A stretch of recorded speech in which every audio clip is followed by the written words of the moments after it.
you know what? There may be an idea in there that I didn't think of. And if I got 100 people thinking about the same issue, trying to do the same thing, I have to believe that I'm going to have a better company. This is the PMP Industry Insider Podcast. Hello, everyone. Welcome out to another episode of the PMP Industry Insider Podcast, where we look at what is changing in the industry and we take you to the front lines, to those that are driving those changes. As always, I'm Donnie Shelton, owner of Triangle Home Services, which has Triangle Pest as well as Triangle Lawn. And with me is a very smoky Dan Gordon. In case you're wondering, he is a huge smoker, well, at least for today. And I will let him introduce himself, explain his smokiness, introduce our sponsors and our topic, and then I'm actually pretty excited about this one because I believe, and this is going to be a shocker, that Dan and I may not be on the same page for this topic. Yeah, so. No, this is a good one, and so you gave me a lot to do. Quite an assignment. So, hopefully you wrote it down.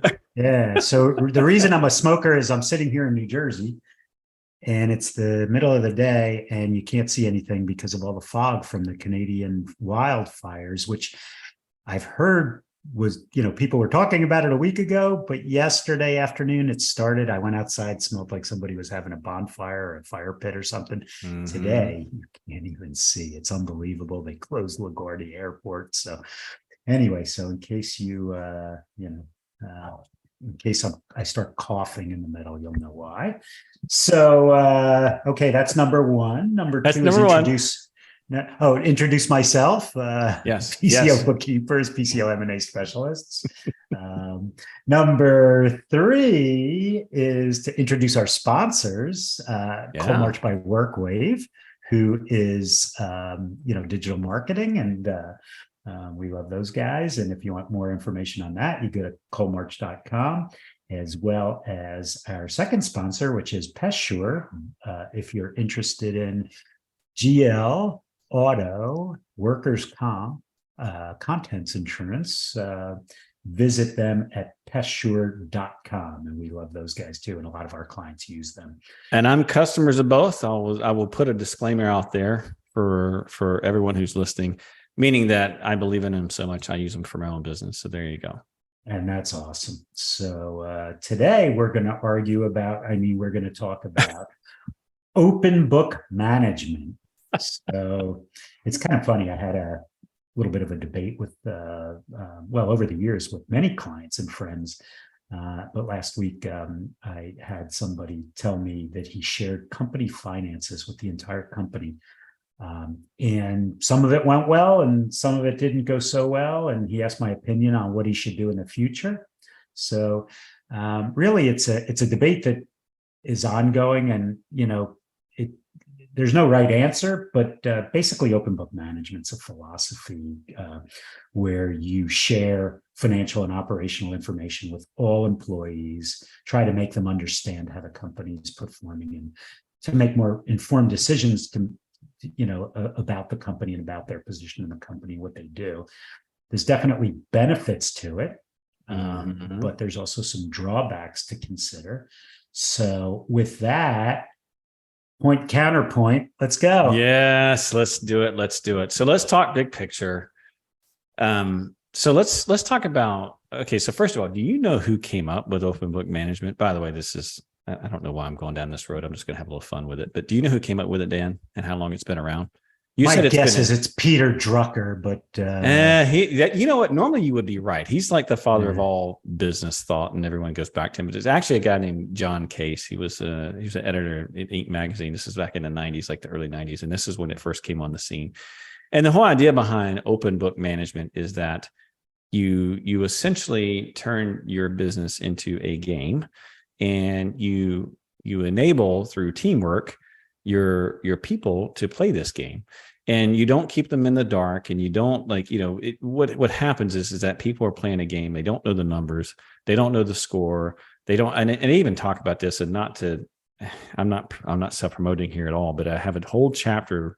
I think it's either in Build or Grow. I can't remember which one it is, but I talk about, imagine a football game where no one knows the score, no one knows the boundaries, and they're all playing. Like, first of all, you wouldn't want to play that game very long, Number two, you wouldn't want to watch a game like that because it would be absolute chaos and no one would know everyone's doing a lot of action, but it's like it has no meaning. And so the whole idea behind an open book is that everyone knows what's going on and you can engage people at a deeper level, appeal to a higher level of thinking. And by doing that, by opening your books, they can actually see what's going on. I will tell you, it never fails to shock me how little people know about finances, how little they know about how a company truly operates. And that's the key. And let's take your example. So let's put a football team out on the football field. Mm-hmm. Let's put a professional team, one that's probably going to win the Super Bowl this year, like the New York Jets, now that they got Aaron Rodgers. Of course, that's going to happen. And then let's put another team against them.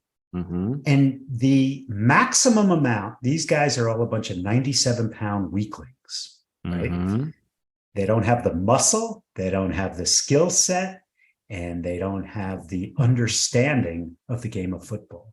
Mm-hmm. What's going to happen, even if you don't like the Jets? Sure. I mean, we all know what's going to happen. Mm-hmm. But here's the thing.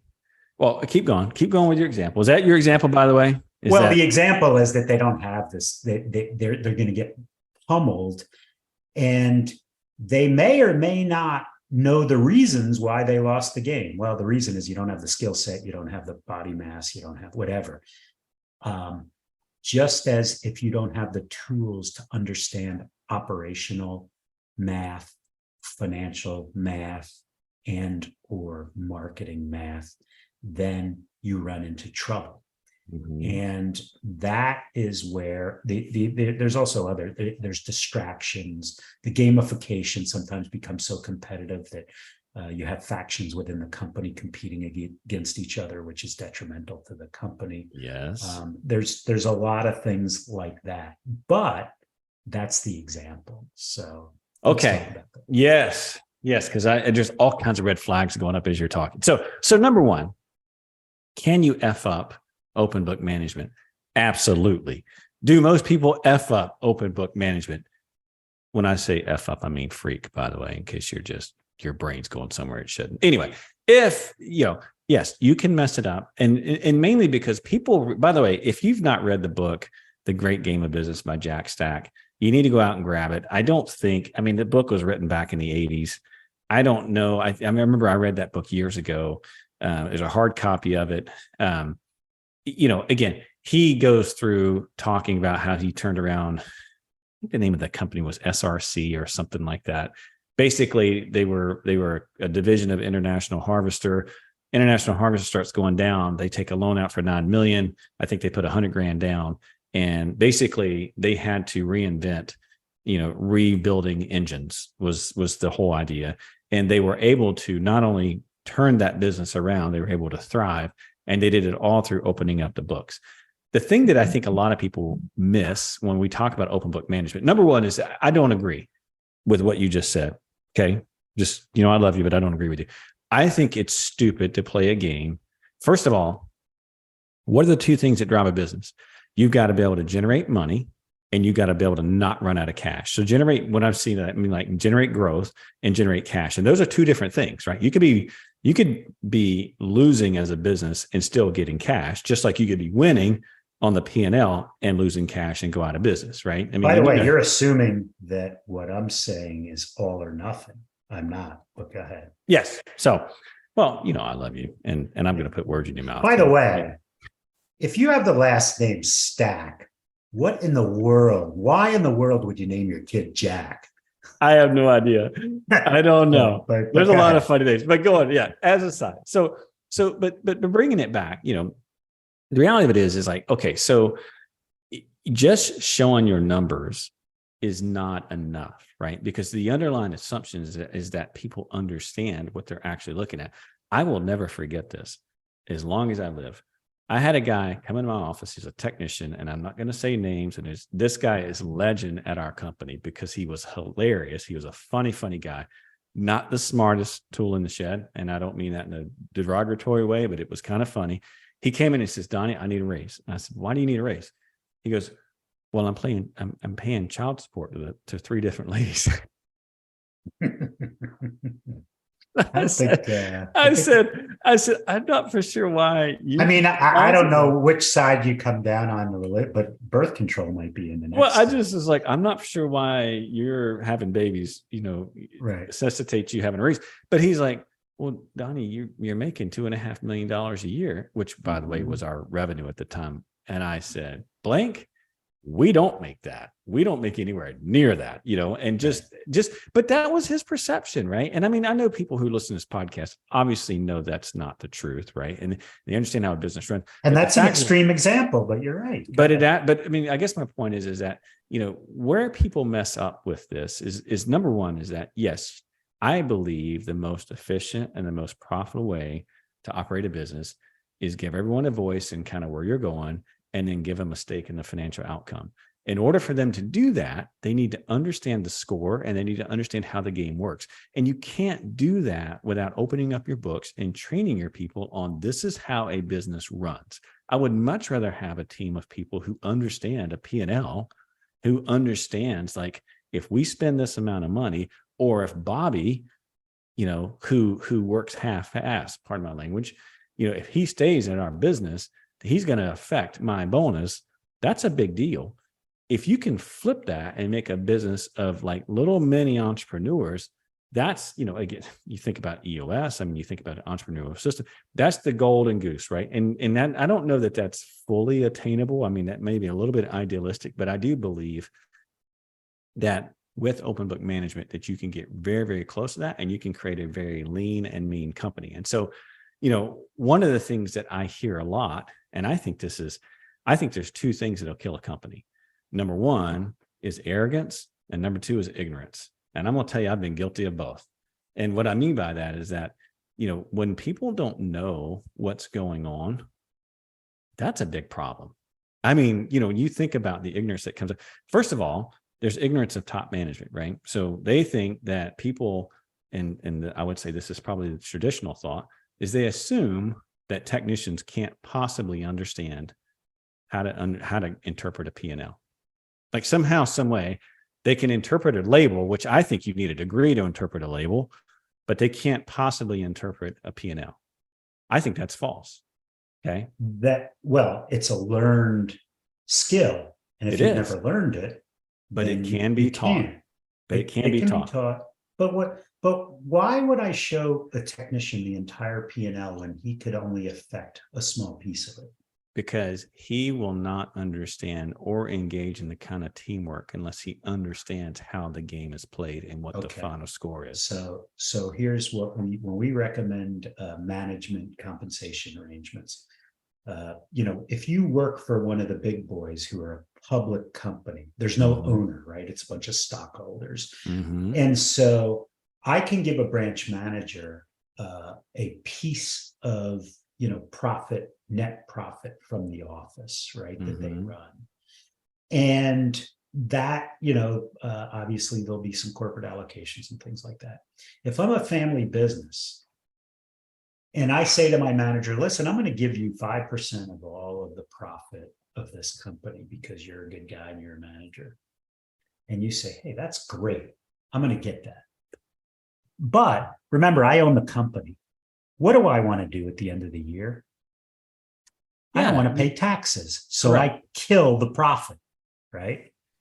Well, as much as I can. As much as you can. But I mean, I think the big part of that is that you have to think, and going back to your example, that's as easy as setting up the game so that you all win, right? I mean, that's backing it up and saying, okay, well, I can handle this much tax. This is how much it's going to be, which, by the way, I have changed my tune on this a lot. And Dan, you probably know better than anyone. When I first started out in business, I didn't want to do anything to pay taxes. I would buy trucks. I would, I forgot what's the exclusion to when you buy a truck. Yeah. So, but I would, and now I've kind of gotten to a place where I've realized like, it's okay to pay taxes. It's all right to pay taxes. I'm not saying that I want to go out. You changed your political colors? No, I've not. But I'm just making the point that if you're paying taxes, you're making money. And the thing of it is that in the past where I have messed up is I've allowed my desire to not pay tax to force decisions that were really stupid. So Give me an Anyway, that's example. an example would be buying Overbuying trucks. Yeah, overbuying trucks that we don't need. That's exactly right. Rotating trucks out at 3 years or 4 years or 5 years when they were actually good to go up to 7 years, doing things like that. That would, in that case, you're spending dollars to save pennies, in the long run. Well, so remember, every dollar. So assume you're in the highest tax bracket federally is 37%. Assume you're in a state like New York or New Jersey where the highest rate is 10%, so it's 47% of your money. Mm-hmm. So you say, man, I'm gonna spend $1, I'm gonna save 47 cents. But the other side of that is you're gonna spend 53 cents. Well, right? you can easily dig yourself into debt trying to not pay taxes, and eventually it's going to come to roost no matter what, right? All you're doing is just kicking the can. So, which, by the way, in full disclosure, I will give Dan. By the way, you should all take a note. I'm actually going to give Dan a few props here because early in my days, he actually told me that, and I didn't believe him. Not to say he's right about everything, but we all every now and then. Well, no, I mean the majority of things, but hear me out. I didn't finish the example, right? So okay. So we have a P&L. So everybody. No, we have a weakling. We have a team of 90-pound weaklings. So keep. Something that was. We're going to get a bunch of hate mail on that. That's terrible. By the way, if you find me a 97-pound technician, that's probably pretty rare. But and now I'm going to get hate mail about. Now you're going to get real hate mail. Right. But hear me out. Right. So. We have a P&L. The P&L says, okay, revenue minus direct cost equals gross margin, right? Correct. Direct costs are all things that happen on the road. Yes. Under that, you have marketing, sales, and general administrative or office costs, things like that, right? Yes. So I have a supervisor. My supervisor, he is in charge of making sure that routes are straight, that quality control is good, that all the things, technician-wise, that they have what they need and everything. And so he can control the labor, he can control the fuel, he can control the chemicals. And so therefore he can control the gross margin. He can't control the marketing spend. That's me as the owner. Mm-hmm. He can't control the sales because, the way that the things work now is most likely year one, you're going to lose money between marketing and sales on a recurring contract. The reason you do it is so you get year 2 and 3. And he can't control the office. He can't control the fact that I have Billy Bob, who's my uncle, on the payroll, right? So why would I need to show him all that? Why not show him the gross margin? Dan, you have I don't know if you did this knowingly or not, but you just set up the perfect reason why. The perfect reason why, I thought I was always right, but go ahead. Yes. Let's go back to our football game example, or it could be basketball or whatever. The fact of the matter is that what's the only score that matters when it comes to playing football and winning the Super Bowl? It's the final score. It's not the quarterback rating. It's not how great the offensive line is. It's not, all of those little stats go up to that one score. I'm not even talking about that. I'm talking about, remember, it's a puzzle, right? I get it. If you have a good offense, you're going to score. If you have a good defense, you're going to I get not you. have the other team score. And when that happens, you win a game. And when you win a game, then you win 10 games. And then when you win 10 games, I get you. What you're saying is right? that why would you show all the numbers to something that they cannot directly control? Why not just give them numbers that they can control? Which I agree with to a point. But what that does is when you show them the big picture numbers and you show them how it all comes together and like how you win as a business, what matters more than anything, I can win as a person and kill the business.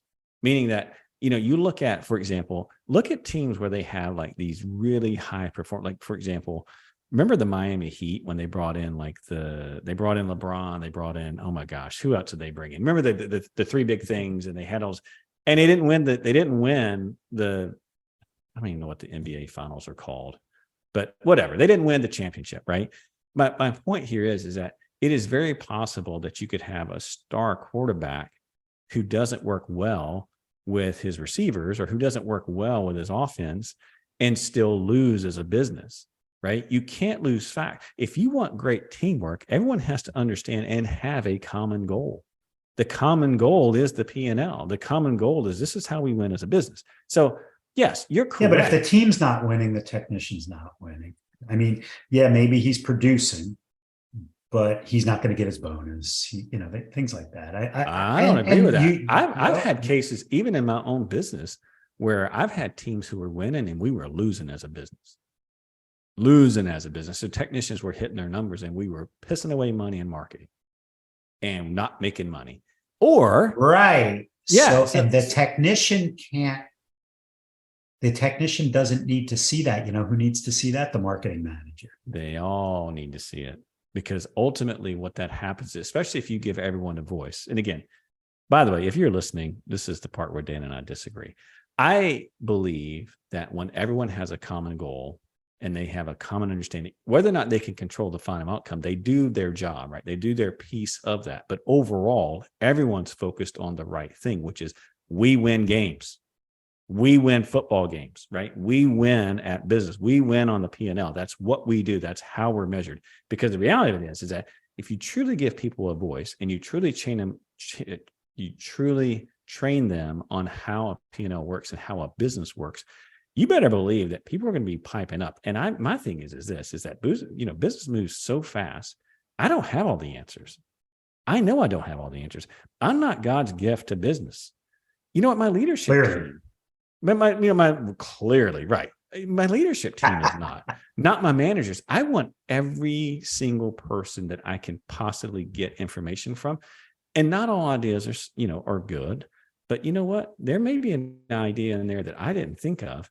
And if I got 100 people thinking about the same issue, trying to do the same thing, I have to believe that I'm going to have a better company.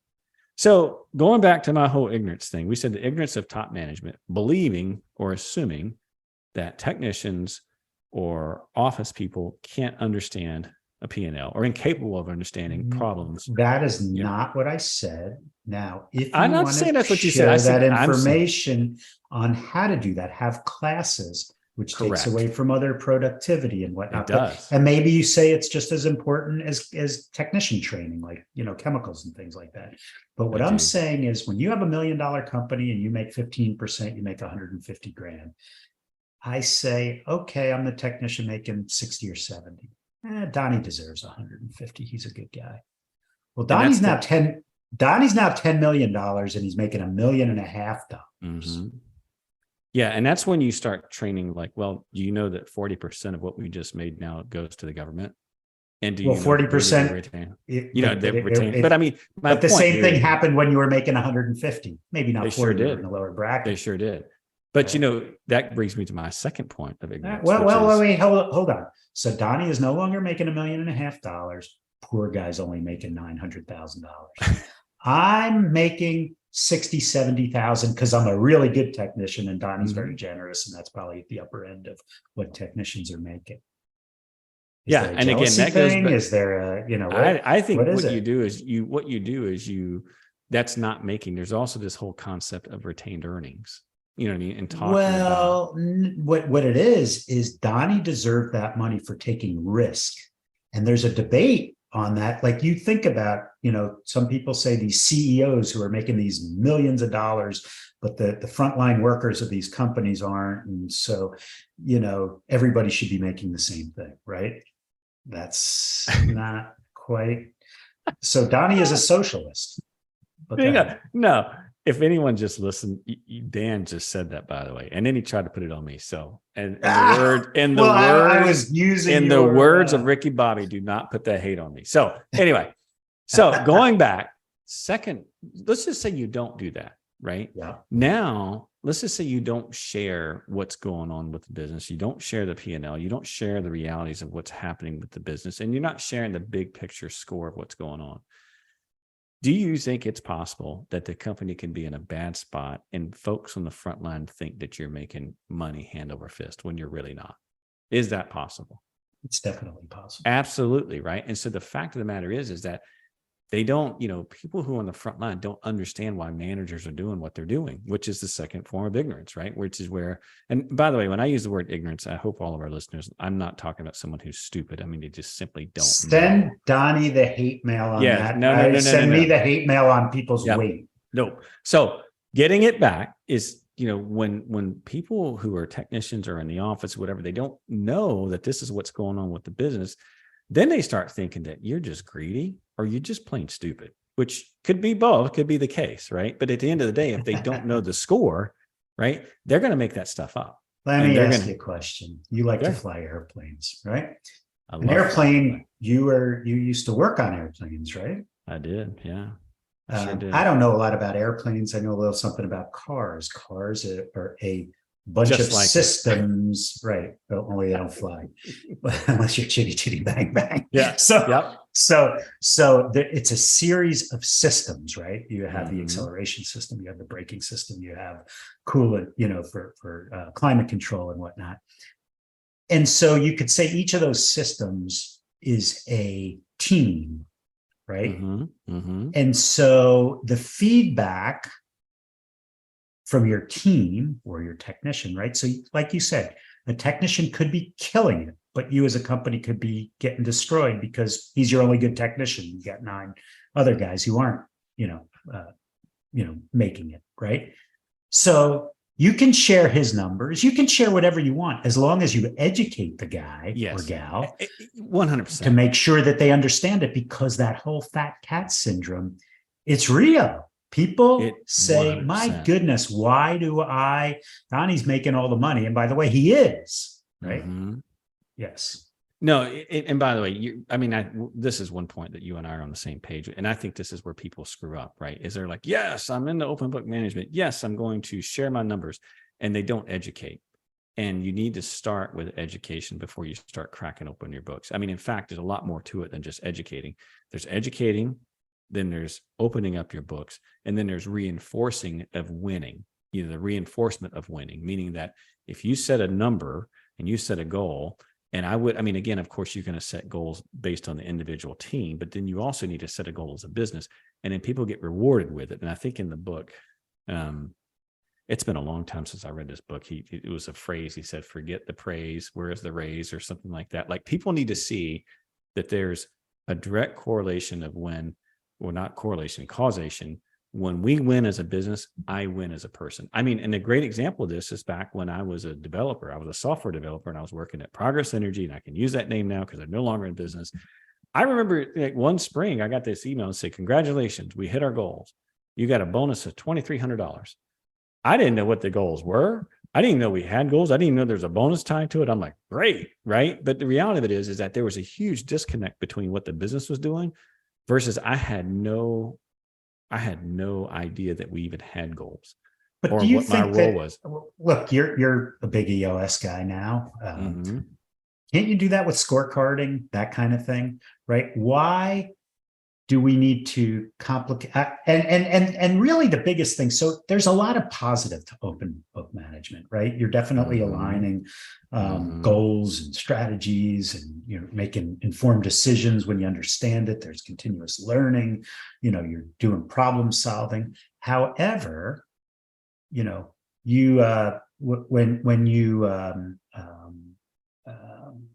when you share everything, when you're small, we're all in this together, man. Well, when things grow, and I've watched this happen several times. We, had a company that, started with us when they were, $600,000-$700,000, and then they got up to like $13 million, and all of a sudden the owner was making a lot of money, and he changed his tune about open book management because he was making a couple $1 million a year, right?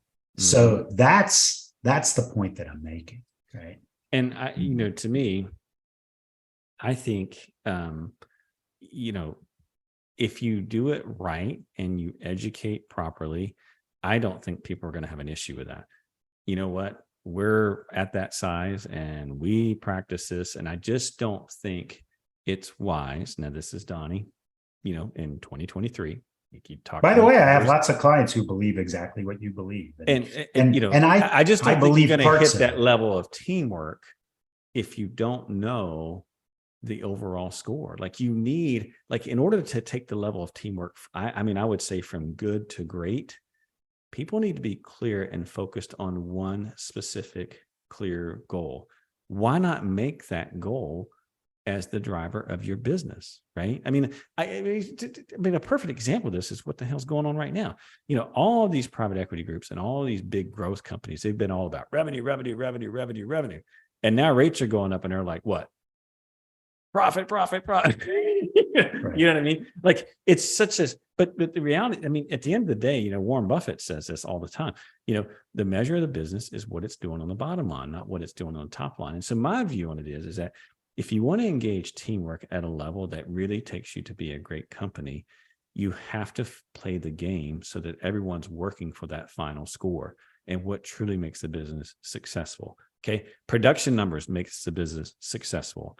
Okay. Great marketing and CPL and CPS makes a company really great, right? But all of those feed into two activities, which is generating money and, you know, generating cash, which are two different things. And if you can't align everyone behind that, or if you don't make that clear, like that's the final score, that's what we're doing as a business, I think you can get unbalanced. And I think you're not engaging people at a level that you could. So don't have to agree with me. I believe. No. I, by the way, I've had this debate for decades. And, you know, there are pieces of it that I believe that you should share, mostly what you can affect. If you can't affect it, I don't think that it's maybe, you know, it's extra work to provide the information, to interpret the information, to answer the questions when you can't even affect it. But I get it. Listen, you know, you know, I'm a Met fan. I can't affect how they do, but I still watch them. Right. So I get that. I get that. However, what do you say when that guy says, all right, now I know how a P&L works, and Donnie's making $2 million a year and I'm making 60 or 70,000. What do you say? And maybe it's not an issue. Maybe you say, hey, listen, I take all the risk. And no, you know, I mean, it's a real conversation, you know, and EOS actually walks you through this. EOS actually walks you through this very problem. And by the way, I'm not an advocate of EOS. We use it in our business, but I think it's a great answer, which is, you know, if you want to make more money, you have two options. You can produce more value for the business, or you can upgrade your skills and produce more value for the business, right? So if you want to make work for Triangle and upgrade my skills and everything else and make $2 million, you will never, right? Exactly. But the fact of the matter is, I mean, that's why we have entrepreneurs, and there's no other business that you're going to do the same. You know what I mean? I totally agree. And I mean, there is one way that I feel that you can address this situation. Okay, all the profit that we make, X percentage, 30%, 25%, 40% goes in a pot, and it goes in a bonus, and it goes back to all the employees. That was going to be the point. That was going to be the point I was going to make next, which is, okay, so there's, first of all, you know, you've got to teach everyone the rules. Like, these are the rules. This is how we do business, right? Number two is you've got to keep score. You've got to have good data reporting. Number three is that you've got to give people a stake in the outcome, whether that comes through a profit sharing, whether it comes through bonuses, but it has to be something to where it's worth playing a game. Like, why would I play a game to benefit you, Dan? You know what I'm saying? Why would I play a game to just benefit? Well, yes, I do, but not that much. I don't know. Some days I do. Some days I do. Not when it comes to money. All right. Yeah, I got you. Money does strange things. But you know, the fact of the matter is that no one wants to play a game where, like, they're, no matter how hard they work, all they're doing is helping someone else win, and they don't see any variance based on the score. That is and again, that goes back to another important point about making open book management work is that people have to have a stake in the outcome of the score. So I personally think the way to do that is through profit sharing, through, you know, whether it be, you know, people put money back. I think profit sharing is a really good way of doing it, because what you can do is you can also build in, what's the word I'm looking for? Longevity, right? Where people, like, the longer they stay and the more they're engaged, the more the pot is bigger at the end of the game, you know? So point being is that I personally am a huge fan of this. We're not, and by the way, by me talking about this, we're still at Triangle still in the process of getting this to work. It's a multi-year project. It's not I'm going to get this done in 4 months. So sometimes do you think it's a bit of a distraction? Listen, if you've got employees who are pontificating about and second guessing you and the management team, which I don't have a problem with people bringing good suggestions or useful suggestions, even if they're not implemented. But you also get these conversations that are kind of like union meetings. So, okay, these guys don't know what they're doing. Yeah. And now they've shown us all this stuff. And then there's also the guys who fall off and start their own companies, right? Yeah. Like some of the best companies in this country have been started by people who left the big boys because they felt that they could do it better. And those are guys that you probably wanted to keep, but they just, what was Henry Ford say? Educate your people is in risking them leaving is what? How does that quote go? Oh my gosh. I don't know. You remember that quote? It's like, basically what's worse than teaching your people on how to leave is not teaching them how to stay. Something like that. But he's absolutely correct, right? I think in those cases, that's good. I would want to be challenged. I would want someone to step back. And in that case, it's a matter of trust, right? If you don't have that kind of culture in your business, you're just going to take some time. You're just going to take some time for people to trust you as an owner, or as a leadership team. But the fact is that if you don't have that kind of trust, people don't understand. It's just going to take time. And over time, if you do the right things and you make the right call, then the right calls, and people see that you're actually on board for them. It's not like, because look, some owners can go through this and it's all a show. They're not really there. They're not really invested. They don't really care. And, you just can't hide that stuff. And so, yes, you are correct that could absolutely happen. But at the same time, I would much rather that happen. And then we have a conversation and talk about it and get them back in the game versus we never have the conversation, meaning me with that person, and it's happening without me. And then there's this whole other, because you know how that goes. It's like a cancer. So anyway, we're just about out of time. Listen, just let's kind of, so not that I'm totally against it. I think it needs to be educated. I think that you should probably target what you're giving, the information that you're giving. It also creates complexity because you have to do special reporting. There's potential for misinterpretation, which we've talked about. It could be a distraction to the business. And then the last but not least are like confidentiality concerns. I share all of this with you. You go and work for, XYZ company down the road and go, Triangle did this, and the other thing, right? So just make sure. And I could care less about that. There are very few secrets. And we've done this for years at Triangle. We've brought people in, we've showed them everything that we've done. And by the way, if you're listening to this, we have our warts and we screw up, and we just had a big screw up, just not too in the recent past here that we've done. And, I've always done that. And people are like, why do you do that? Why do you share stuff like that? It's because the fact of the matter is nothing about, there are no secrets. It's all an execution. And the reality of it is that you could show this you could show it to 100 people and probably only about 2 or 3 are actually going to follow through and do it. There's been very few people who left and actually implemented what they saw. Very few. In support of what you're saying, Massey brings in all of these people. Yeah. If you call them up and ask them, call Adam Jones, call Ian Robinson, they'll bring you in, welcome you with open arms. And why do you show us all this stuff? Well, because we can show it to you, but the question is, Can you execute? Can you execute? And most people either can't or won't. And so I'm not too concerned about that. The last thing I'll finish out on here with open book management, and then we're going to have to close this out, which is, yes, it's a powerful tool. It can be a powerful tool. I would highly recommend, there's multiple books on this topic. I would highly recommend that you read several of them before you even think about bringing it in if you're not doing it, but also be very open-minded. This is a very different way of running a business. And look at, for me, I'm a fan of it because I believe that I think it takes teamwork to a whole nother level. And I feel like it can engage 100 people versus 1 or 2, or maybe even 10. But there are a lot of things that it's not as simple as just showing your numbers. It's education.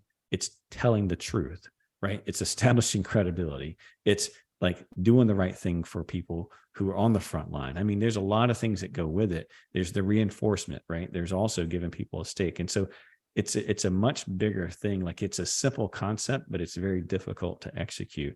And there's riddled with ways to screw it up. So I guess my point, I guess my closing remark out of all of this is take your time, make sure you do it the right way.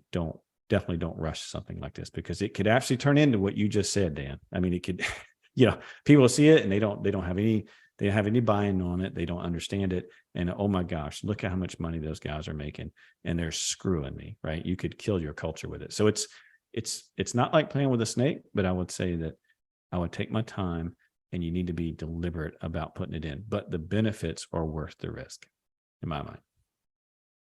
Closing thoughts there, Dan? With that, that was just so well said. Make sure, if you're going to do it, like I said, I have reservations about certain aspects of it. It's kind of interesting because we share a lot at our firm. We're an accounting firm, but the reason that we do is because everybody on staff is an accountant. They can figure it out anyway. Right. So, right. Why not? Why hide it? Yeah. Yeah. No, and we do. I mean, we're not fully implemented with Open Book, but my goal is to be by the end of 2024 to have it completely in. And that is with all the other parts of it, which includes, this whole, profit sharing piece, because I've seen it, right? I saw it when we were a smaller company. I know it works. And so, and if someone comes up and says, look, you're making all this money, it's like, well, hey, look, that's what that position pays.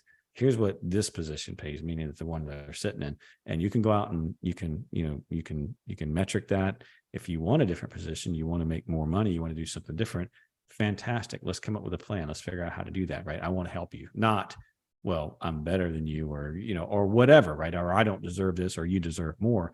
Like the conversation needs to come around to how much value you bring in the marketplace. And if you want to get more, then how do you bring more value to the marketplace? And so anyway, that's an EOS. That's not necessarily open book management. That was just one specific example. And with that, just a reminder, all the resources and topic, we'll try to link up the book or several books that's on open book management. If you're interested in going down this rabbit hole, they're all available on our podcast website on pmpindustryinsider.com. Just take a look under show notes.